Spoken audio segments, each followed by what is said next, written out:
નમસ્કાર મિત્રો, તારીખ છે આજે 20 એપ્રિલ 2026 ને વાર છે આજે સોમવાર। આજના વિડીયોની અંદર ચણા બજાર વિશે સંપૂર્ણ ચર્ચા આ વિડીયોની અંદર કરવાના છીએ અને આજના ચણાના તાજા બજાર ભાવ જાણવાના છીએ।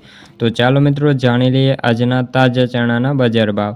પોરબંદર 975 રૂપિયાથી લઈને 1015 રૂપિયા, ધંધુકા 976 રૂપિયાથી લઈને 1117 રૂપિયા, રાજકોટ 941 રૂપિયાથી લઈને 1080 રૂપિયા, જેતપુર 991 રૂપિયાથી લઈને 1061 રૂપિયા, હિંમતનગર 1015 રૂપિયાથી લઈને 1224 રૂપિયા, વિરમગામ 1007થી લઈને 1040 રૂપિયા, ધારી 1005થી લઈને 1043 રૂપિયા, હળવદ 1000થી લઈને 1051 રૂપિયા, જૂનાગઢ 1000થી લઈને 1059 રૂપિયા, વાંકાનેર 940 રૂપિયાથી 1042 રૂપિયા, જામજોધપુર 950થી લઈને 1050 રૂપિયા, અમરેલી 705 રૂપિયાથી લઈને 1045 રૂપિયા। તો મિત્રો આ હતા આજના તાજા ચણાના બજાર ભાવ। વિડીયો ગમ્યો તો વિડીયોને લાઈક અને સબસ્ક્રાઈબ કરી દેજો। ફરી મળીશું બીજા વિડીયો સાથે, ત્યાં સુધી બધા મિત્રોને જય જવાન જય કિસાન।